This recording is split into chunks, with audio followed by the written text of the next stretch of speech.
after his visits to the capital cities of Kiev and Moscow and negotiations with Volodymyr Zelensky and Vladimir Putin, respectively, Hungarian Prime Minister Viktor Orbán is heading to China.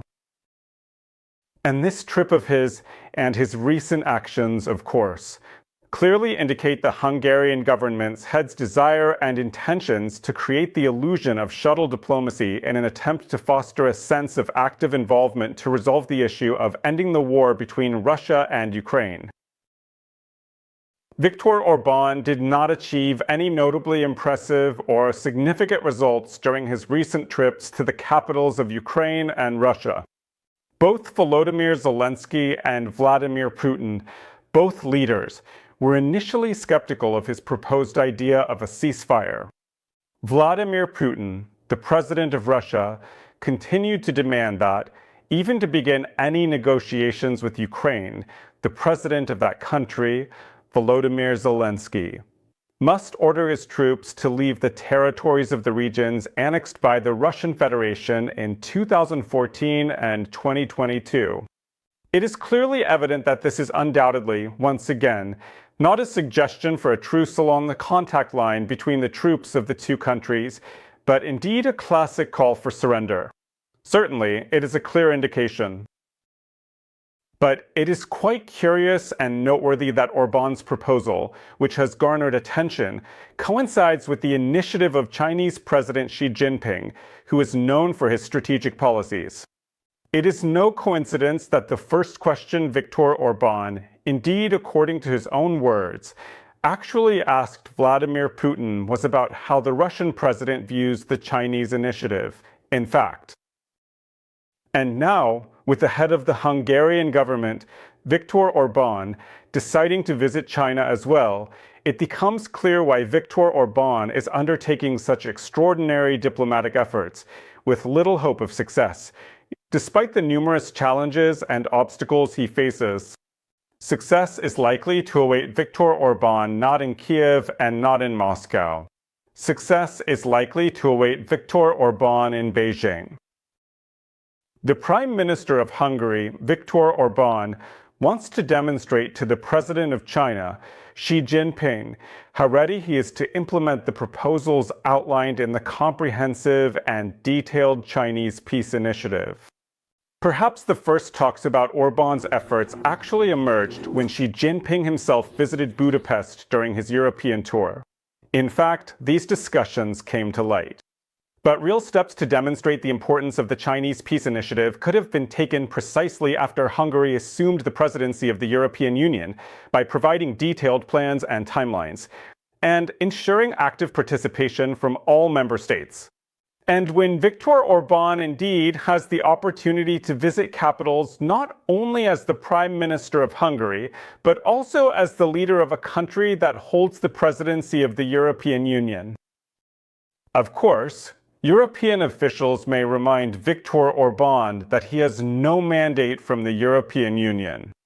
Of course, the White House may indeed argue that the Hungarian Prime Minister is more likely harming the situation than helping to resolve the conflict, but Viktor Orbán absolutely does not care about that at all. It is important for him to show, above all, his loyalty to China. Because the stability of Viktor Orbán's government and his electoral chances depend on how economic cooperation between Beijing and Budapest develops. This is not a job for Moscow. This is not a job for Kiev. This is not even a job for Beijing in any way whatsoever at all, really, truly. This is indeed a job for oneself. And perhaps it is worth emphasizing the cynicism of the situation we find ourselves in due to the diplomatic efforts of the head of the Hungarian government.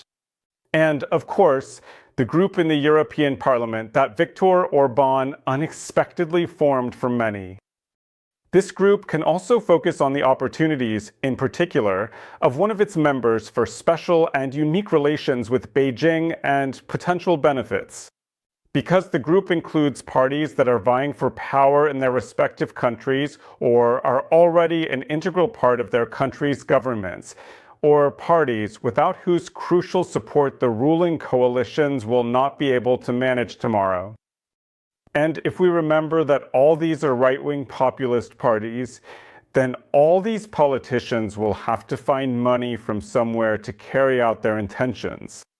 And it is clearly and evidently obvious that the European Union is not the entity that will agree with their economic initiatives, which are very often far from reality, in fact.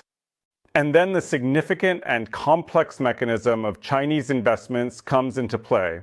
But in order to receive substantial and considerable investments and money from China, even if this is an imaginary plan, one needs to have not imaginary, but real and good political relations with the president of China.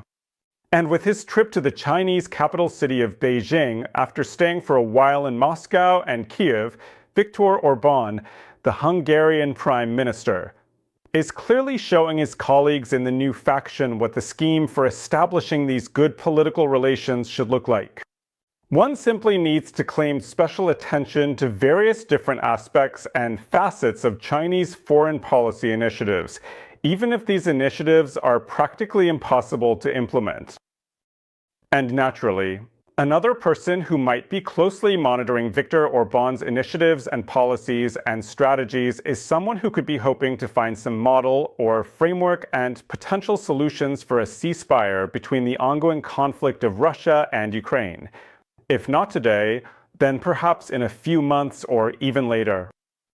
This is indeed Donald Trump, who absolutely promises to end the war between Russia and Ukraine even before his inauguration as the new president of the United States of America. Well, that is, if he wins the presidential election in that country.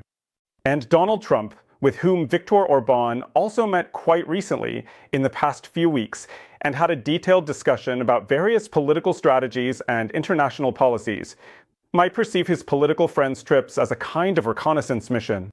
How will Moscow, Kiev, and Beijing actually react to the set of proposals that the Hungarian prime minister might present, including potential reactions from their respective governments?